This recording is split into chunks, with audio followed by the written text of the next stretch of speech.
Hello बच्चों, तो आज हम देखेंगे अपना इस अध्याय पे कौन सा लेक्चर, तीसरा लेक्चर देखेंगे अपना इस अध्याय पे। ठीक है, पाइपलाइनों का ऐसा पहले देख लेते थोड़ा सा। हमने पहले वाले में क्या पढ़ा था कि पेट्रोलियम के विभिन्न संगठक और उनके उपयोग पढ़े थे। ठीक है, उसके बाद हम पढ़ेंगे पाइपलाइनों का ऐसा यहाँ पे क्या था कि इसकी आपूर्ति पाइप के द्वारा माध्यम से की जा सकती है।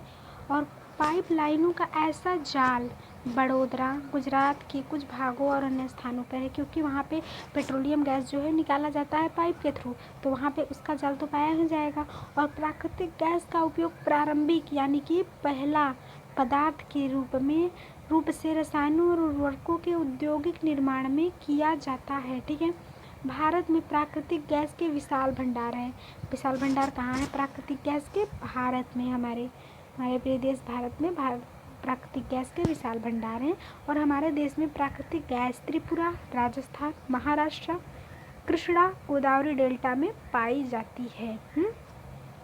क्या प्रयोगशाला में मृत जीवों से कोयला, पेट्रोलियम और प्राकृतिक गैस बनाई जा सकती है? नहीं, इनका बनना एक बहुत धीमा प्रक्रम है और इनके बनने की परिस्थितियाँ प्रयोगशाला में उत्पन्न नहीं की जा सकती।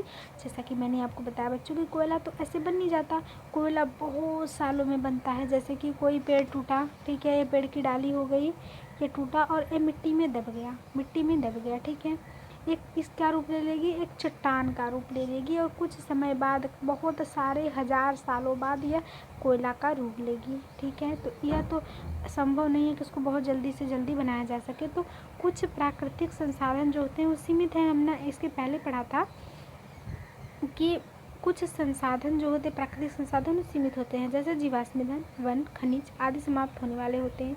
क्या जानते हैं कि कोयला, पेट्रोलियम जीवाश्म ईंधन है? मृत जीवों के ईंधन में परिवर्तन के लिए लाखों वर्षों का समय लग जाता है। दूसरी ओर इनका ज्ञात भंडार कुछ 100 वर्ष और चलने वाले हैं। इनके अतिरिक्त इन ईंधनों का जलना वायु प्रदूषण का प्रमुख कारण है।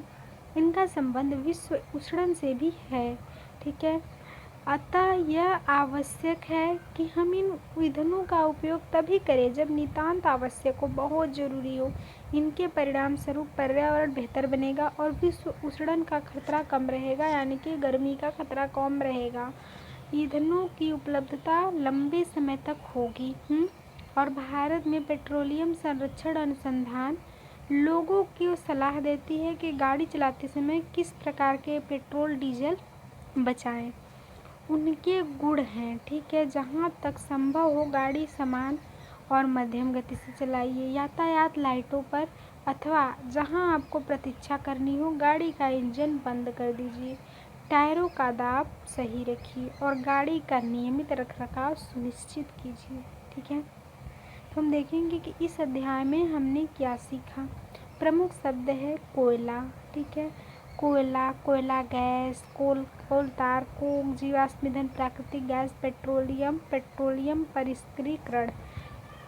कोयला क्या होता है? बहुत कुछ जैसे पेड़ पौधे होते हैं जो कि ज़मीन के अंदर दब जाते हैं, ठीक है, उनको हम कोयला कहते हैं। बहुत हजार साल बाद निकलते हैं, उनको हम निकालते हैं खान से, तो उसको हम कोयला बोलते हैं। कोयला गैस उसी कोयले के ऊपरी सतह पर जो गैसेस पाई जाती है उसको कोयला गैस कहते हैं। ठीक है, कोलकार जो है पहले सड़क बनाने के लिए किया जाता था, ये भी कोयले से ही प्राप्त होता है। कोक भी कोयले से बनता है। जीवाश्म ईंधन किसे कहते हैं? कोयला को ही हम जीवाश्म ईंधन कहते हैं। प्राकृतिक गैस किसे कहते हैं? यानी कि यही गैस वही गैस होती हैं जिसको, जैसे कि कोयला गैस हो गया, वो एक प्राकृतिक गैस है। ठीक है, पेट्रोलियम, यह एक, जब जीवाश्म कुछ दब जाते हैं तो वो कुछ समय बाद तैलीय हो जाते हैं, यानी लिपिड के रूप में हो जाते हैं, उन्हें हम पेट्रोलियम बोलते हैं। और उसको निकालना पेट्रोलियम परिष्करण, यानी उसको शुद्ध करना। तो हमने क्या सीखा इस अध्याय में कि कोयला, पेट्रोलियम और प्राकृतिक गैस एक जीवाश्म ईंधन है। जीवाश्म ईंधन का निर्माण सजीवों के मृत अवशेषों से लाख वर्ष पूर्व हुआ था। जीवाश्म ईंधन समाप्त होने वाले संसाधन हैं।